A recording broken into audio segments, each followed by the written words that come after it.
I am from Nicaragua. There's a large deaf community here, and I am part of it. I was born in the countryside. When I was born, I was able to hear. When I was 9 months old, I became deaf due to illness. My mom and dad separated, and my dad left. My mom was worried about me when I was a baby because I was so sick. I would cry all the time. She took me to the hospital. The doctors made clapping noises, but I couldn't hear them. I was deaf. My mom was sad. In many parts of Nicaragua, where poverty is so extant and there are absences of both medical care and of medication, failure to treat otitis media is rather common and can end up in deafness of children. The second is the frequency of meningitis. Again, we see this in the United States, but the frequency here may be more, but certainly the treatment of which is very poor. Once again, we have an absence of medical care, an absence of medication, especially of antibiotics.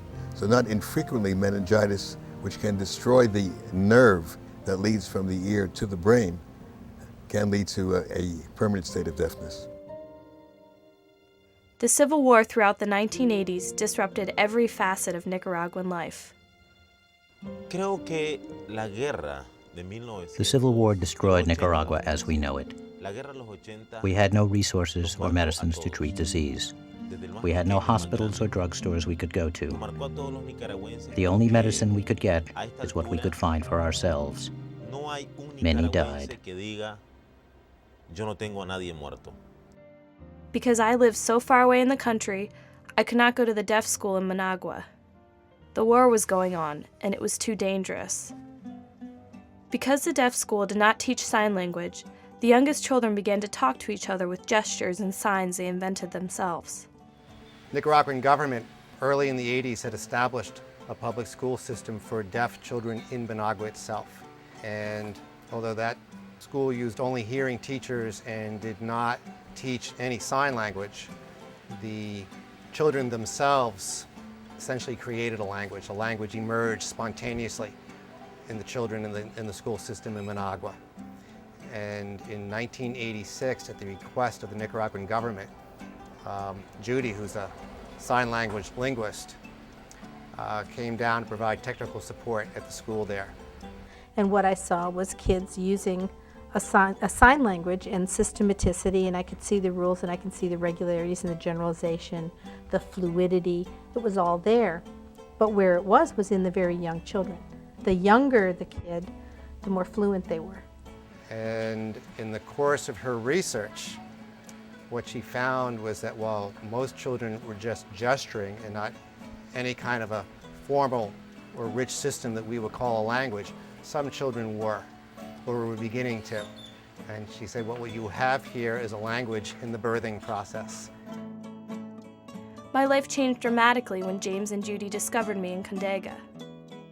They learned about me at a workshop run by the deaf organization Los Pepitos de Managua. And at the very last day of that workshop, some of the deaf teachers in Condega who had been students here, they were told about this one deaf young woman, she was 19 at the time, who was not involved in the workshop at all, and they said, she's really got to see this, she'd be really good. And her name was CLAUDIA Vila. I was home when James and my friend Tomasa from the boarding school arrived in Condega. I was bored helping my family when they came in. I saw Tomasa and gave her a hug. Tomasa and I fingerspelled to each other. I saw everyone else signing, and I did not understand it at all. It was confusing to me. Tomasa would interpret the signs for me into fingerspelling. Tomasa had learned some sign at the boarding school, but I had never seen sign language before. The signs confused me too much, so Tomasa interpreted it into fingerspelling for me. I met Claudia after Hurricane Mitch, and in fact the town where Claudia lived, which is Condega, had a huge cigar factory. And when Hurricane Mitch hit, it literally wiped away half of the town. I had been up there testing various people who were language isolates throughout the area and documenting what their communication was like. It was clear that she had it. She had what we needed. When we were done chatting, they invited me to go to the Los Pepitos school with them. I heard a little about the deaf school in Bluefields on the Atlantic coast. After some time, I was told that I should go to Bluefields. Go to Bluefields? I had no idea where it was. I had never been there. So I accepted to go. There were 3 of us, Tomasa, Oscar, and I. We flew there. This was in 1999. The only way we could get to the Atlantic coast was by plane. No roads, nothing. This was my first time flying. It was a new experience for me. Bluefields seemed so isolated. When I got to Bluefields, there were a lot of deaf people there. Everyone was signing. I was a little bit shy and embarrassed because I was so new to signing still, but I continued learning. James was a teacher. He taught math, Spanish, signing, with a lot of stories. And we had painstakingly developed storybooks in sign writing. And the first story that Claudia saw was Babar the elephant. And it was so apropos because here's this little elephant who has no education, goes to the big city, has his eyes open, comes out, and he now wants to teach all the other elephants. That metaphor, I assure you, is not lost on the students in this program. So Claudia is a really good representative to look at because it's that example of the whole way the system works. Deaf people identify within their own ranks someone who's going to be able to contribute to the community. They make sure that person doesn't get left out. I mean, the deaf community doesn't leave people hanging out. We talk about no child left behind here. No child left behind there means, we're going to find them. If they're 7 hours up a boat, we're going to find them and get them involved. On occasion, Tomasa and I go north by boat to Pearl Lagoon to help other deaf children.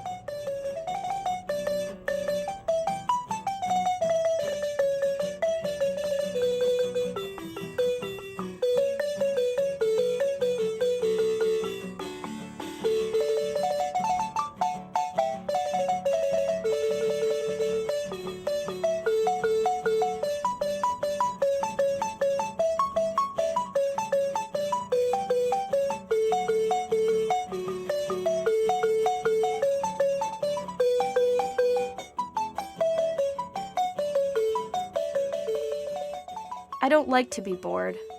I go to a restaurant nearby and see the water. I also like to go dancing with friends. I have friends in different barrios around here, so I don't get bored. Sometimes my friends invite me to go swimming with them, or we just go watch the bullfights. So it's not boring. Sometimes it is, if I'm just myself in the house thinking. I could go out and live my life and do different things. It didn't take long to see this is one of our star students. And what we always look for is sort of the cream of the crop of those students that we can nurture into a role where they could become teachers. And Claudia just fell into that role. And immediately we, worked with her. She just sucked up the signing, just sucked up everything she could. Any information, was very, very, just a sponge wanting it. But also it was very clear that the more you put in, the more you were going to get back later, because she was also very giving to all the younger kids and everyone else. The Kegels have a philosophy, essentially, that states that the best teachers for the deaf are deaf themselves, who understand their problems, who can communicate them not just in words, but in a real feeling of where they are in the world, and also stand as role models. So these children feel a sense of pride in who they are, rather than the despairing sense of being different.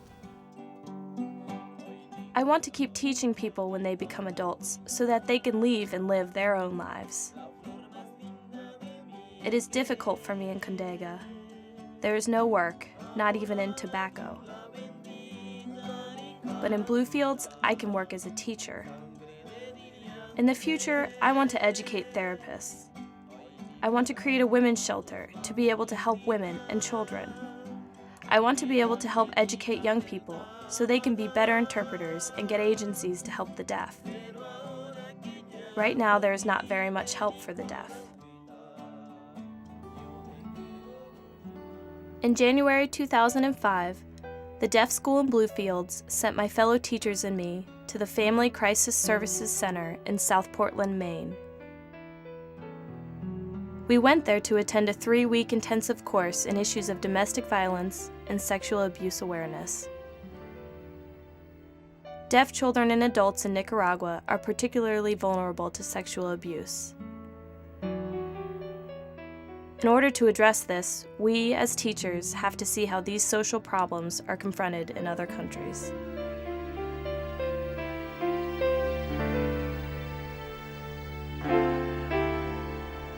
Now what do I dream?